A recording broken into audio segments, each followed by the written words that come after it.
اللہ کے رسول حضرت محمد مصطفیٰ صلی اللہ علیہ وآلہ وسلم بار بار امام حسین کو بلند کر کے دنیا کو یہ بتاتے تھے کہ یہ حسین مجھ سے ہے اور میں اس حسین سے۔ اے لوگو، اگر اس حسین پہ کوئی مشکل وقت آ جائے اور یہ تم سے مدد طلب کرے تو اس کا ساتھ دینا، کیونکہ یہ جنت کے جوانوں کا سردار ہے، میرا خون ہے، میری اولاد ہے۔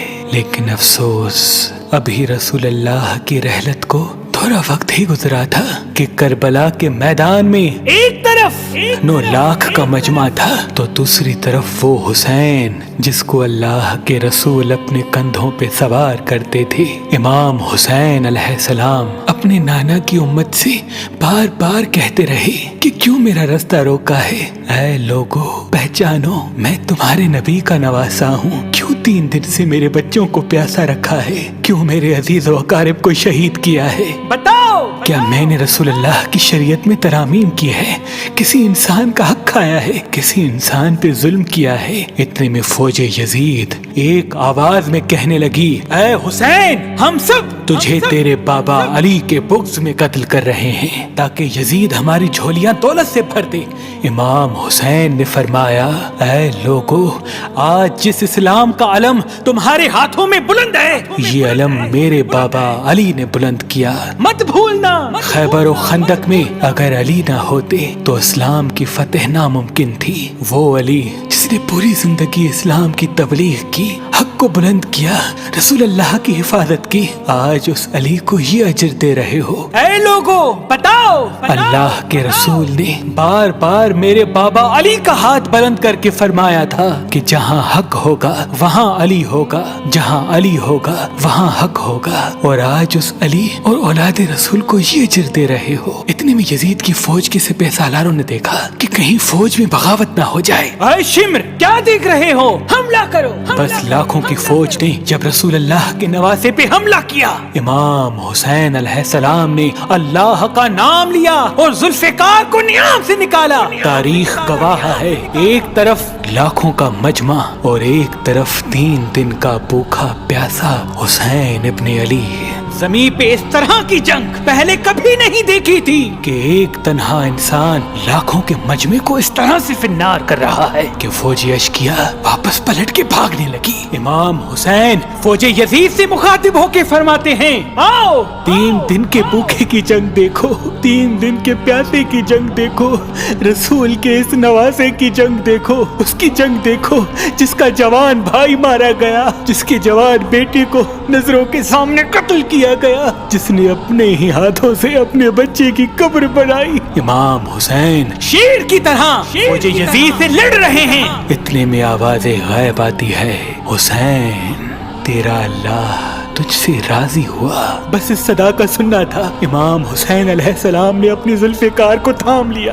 اتنی میں عمر بن سعد کہتا ہے، شمر، کیا دیکھ رہے ہو؟ یہ علی کا شیر ہے، اس کو مات دینا ناممکن ہے، جاؤ خیموں کو آگ لگا دو۔ بس کچھ ظالموں نے بیبیوں کے خیموں کو آگ لگا دی اور کچھ امام حسین کو دور سے تیر مارنے لگے۔ امام حسین کبھی بیبیوں کے خیموں کی طرف بڑھتے ہیں، کبھی فوج کی طرف جاتے ہیں۔ عمر بن سعد اور شمر نے فوج کو 4 حصوں میں تقسیم کر دیا اور یہ کہا کہ کوئی بھی حسین کے قریب نہ جائے، جس کے پاس جو چیز ہے وہ دور سے حسین کو مارے۔ جس کے پاس نیزہ تھا اس نے نیزہ مارا، جس کے پاس تیر تھے وہ تیر مارتا رہا، جس کے پاس برچیاں تھی وہ برچیاں مارنے لگا۔ تاریخ نے لکھا جس کے پاس مارنے کے لیے کچھ نہ تھا وہ کربلا کی کرب زمین سے مٹی اٹھا کے امام حسین کی طرف پھینکتا رہا۔ امام حسین کے جسم مبارک پہ ہزاروں زخم لگتے رہے، آپ کے جسم مبارک پر اتنے تیر تھے کہ آپ کا جسم مبارک نظر تک نہیں آ رہا تھا۔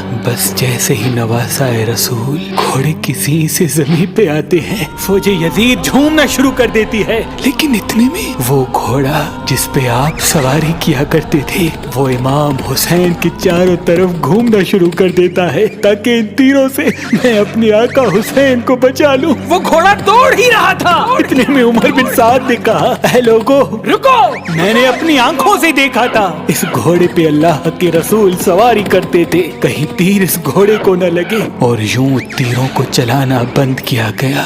अफसोस है उन लोगों को उस घोड़े का तो एहतराम मालूम था जिस पे रसूल अल्लाह सवारी किया करते थे, लेकिन उस हुसैन का एहतराम भूल चुके जिनको अपने कंधों पे सवार करके उम्मत को दिखाया करते थे।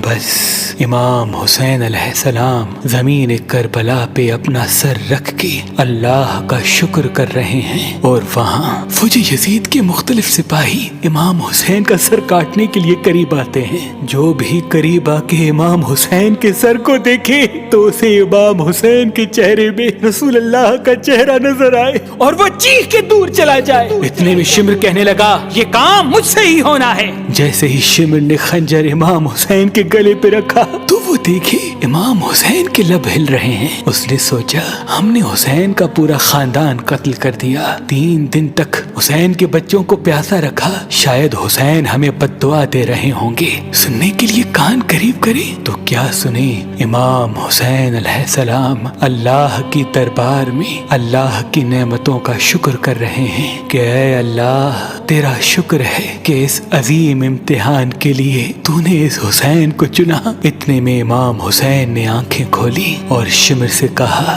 ऐ शिमर क्या तू नहीं जानता मैं रसूल अल्लाह का नवासा हूँ, जन्नत का सरदार हूँ, हक पे हूँ, बेजुर्म हूँ। शिमर ने कहा, हाँ मुझे मालूम है। फिर आपने फरमाया तो क्यों कत्ल कर रहे हो? शिमर ने कहा, ताकि यजीद मेरी झोली दुनियावी दौलत से भर दे। बस ये कहते कहते शिमर इमाम हुसैन का गला काटता रहा और फौजी यजीद मुसलसल झूमती रही। इमाम हुसैन के सर कलम होने के बाद सादात को लूटा गया। इमाम हुसैन के सर मुबारक को नोके सिना पे बुलंद कर दिया। बीबी सकीना को तमाचे मारने लगे। रसूल अल्लाह की नवासियों के सरों से चादर को लूट लिया और इमाम हुसैन के जिस्म मुबारक की तौहीन करने लगे। तारीख ने लिखा इमाम हुसैन के जिस्म पर जो जो चीजें थी उनको लूटने लगे। इतने में एक शख्स इमाम हुसैन के जिस्म के करीब आया। इमाम हुसैन के हाथ में एक अंगूठी पहनी थी, उतारने की कोशिश की, ना उतरी। वो उंगली काट के अंगूठी ले गया।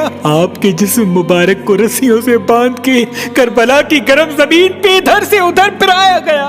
इतने में उमर बिन साद ने कहा, ऐ शिमर हुसैन और उसके साथियों की लाश का वो हश्र करते हैं कि रहती दुनिया तक कोई भी यजीद के खिलाफ आवाज न उठाए। सबके जिस्म से सरों को काट लो और सबकी लाशों को पामाल कर दो। जमीन करबला गवाह है, कहीं से कोई कबीला उठ के आता है और कहता है कि हम हुर की लाश को पामाल होने नहीं देंगे। कहीं बीबी उम्मे लैला का कबीला आके कहता है कि हम अली अकबर का लाशा पामाल होने नहीं देंगे। कहीं बीबी रुबाब के कबाइल के लोग कहते हैं हम अली असगर का लाश पामाल होने नहीं देंगे। एक एक शहीद की लाश पामाल होने वाली जगह से हटाई गई।